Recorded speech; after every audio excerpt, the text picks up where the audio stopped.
as a Yemenite Jew, I can tell you that the name itself is not the devil, is not a pagan idol, is not the moon god, as evangelical Christians have been propagating for decades. This is a very, very sick cult, by the way, and their idiocy is quite redundant.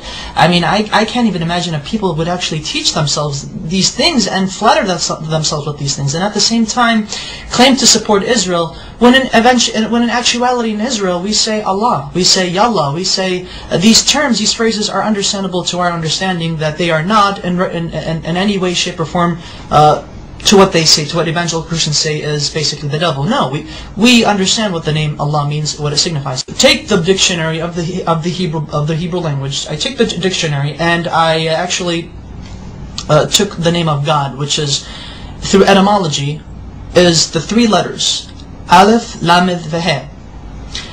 Basically, I wrote it down. I know I don't have the whole thingamajigs on, you get the idea. So basically, Aleph, Lamed, Veh. This in Hebrew means, well, see, that's the thing. Without the vowels, because the dots, the nikud, the dots, or the vowels right here, these are vowels beneath the letters, indicate how the word itself is to be pronounced. So I'm going to block these right now for a second, but I'm going to show you. This right here, in my understanding, because I'm going to say what it is, this says God. Elah is God in Hebrew. Now, with these two right here, with these two vowels, this is the Fatah Sagol, Fatah Sagol. This would indicate that this would turn the word God, which without these vowels it would be God, Elah. Now it would be Olo, Olo.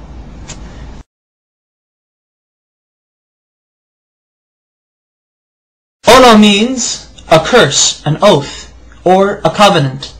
Christian evangelicals love to use this. They like to say, but you see, Allah, with these vowels, indicates that Allah is a curse. Therefore, the Muslims are worshipping an evil God who was a curse onto humanity. These evangelical Christians, they're nutcases, they're nutbags. And I took it upon myself further to actually see how they got this idea that Allah, the Arabic name of God, is a curse, and more recently is the devil. I don't know how they do it, but they do it. Allah is not the devil. God forbid. May God even forgive me for saying such horrible things. But here's the Hebrew version of the Arabic name Allah once it is written in Hebrew. The Arabic name Allah has 4 consonants because Hebrew is like Arabic. It's almost similar. Same alphabet, same thing, just different script. This is the Arabic name of God. This is how the script is. This is what it's connected, because Arabic is a cursive language. This is the connected form, but however it is 4 letters. 1, 2, 3, and 4. I'm going to have to baby you guys into this. Now this is the name of God, Allah in Arabic, but broken up. So that way each letter is given its position. This is Aleph, this is Lam, this is Lam, this is Ha. So Allah. Okay. Now this right here, Allah in the Arabic script, this is how it would become rendered in the Hebrew rendition.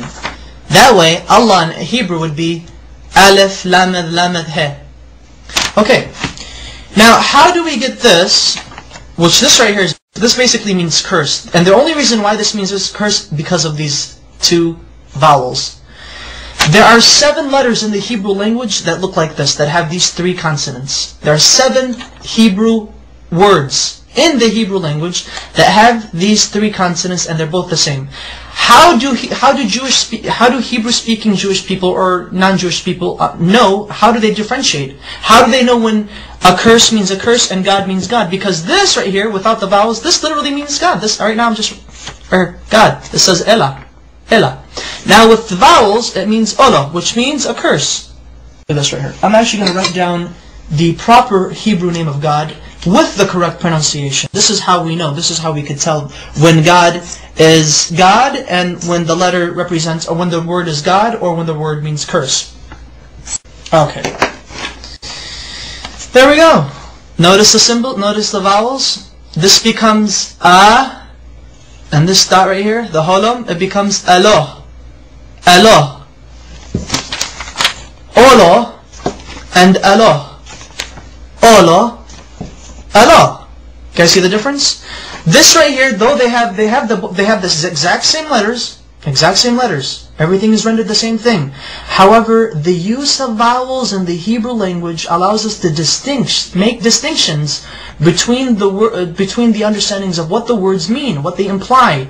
This may mean curse, but this at the same time may mean God. Okay, that's fine. In Arabic, God can also be written without using two L's. So it could actually be Alif, Lam, Vahe. So, Ilah, which is the exact same thing as Allah.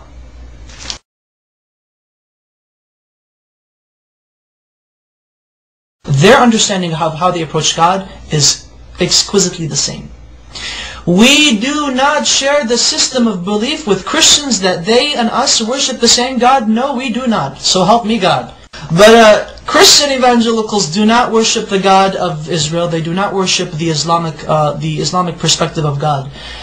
Maimonides, one of our greatest philosophers in Judaism, as well as a religious philosopher of Judaism, has quoted extensively in his beautiful Igeret Teman, or the Epistle to Yemen, in which he was basically teaching and giving, basically answering many questions brought forward to him. The Jews of Yemen asked, what is your position of Muslims? Are they considered idol worshippers? Are they considered paganists? And Maimonides said, the Muslims, the idolatry has been removed from their hearts. A Muslim does not know idolatry, he does not know paganism, he has no form of whatsoever of any grain left in his heart. Therefore it is permitted unto a Jew, when he enters a land where he cannot find a synagogue, that he is allowed to pray in a Muslim mosque. He's okay, it's fine, it's okay. Hey, I can go to a Muslim mosque and pray if I have to, if I can't find a shul. However, Maimonides says, be careful. If a Jew enters a land where there is no mosque or a synagogue, then he is forbidden to enter a Christian church if there is one. Do not pray in a Christian church. And the reason why is because Christians do not worship the same God we do. They worship a pagan. They are idolaters. They are called Avodah Zarah in Hebrew, which means idol worshippers. So exquisitely said, so wonderfully stated. Oh my goodness! And you know, it's quite interesting that unfortunately there should be more Jews actually stating the facts as it is. That you know, Muslims and Jews and Muslims, we both worship the same God. No matter what these crazy evangelical Christians are saying, they're basically nutbags. Whatever they say, they just try to come up with exceeding lies, redundant lies. The type of lies that only a child in the kindergarten could easily make up. And emphasize that Arab Christians, and you know, this is what's also funny, and thankfully I remember this, because this is what I really wanted to say, and get a load of this, Christian evangelics. I should refer to you guys as evangelics. There are actually 20 million Arab Christians in the Middle East today, as well as the United States, as well as around the world. And Arab Christians and their religious services and their Sunday services and Mass or whatever God frickin' services they have, Arab Christians refer in the Arabic Bible, the Arabic translation of the Bible, they say Allah in reference to God. Now I would like to ask these evangelicals, what say ye of these people who claim to believe in your Jesus? What say ye to them? Now are you going to go chase them and say, oh, you're worshiping the devil. The devil is Allah. Just lets you know that classical Arabic is very close to classical Hebrew, biblical Hebrew, as well as classical Aramaic. They all tend to agree, they all agree in unison that Allah, Hashem, Allah are, through etymology, which is the study of the root of words, have come to a unanimous agreement that Allah is the perfect Arabic name of God, that it cannot be made into a male. Through its perfection, it cannot be made into a male gender nor a female gender.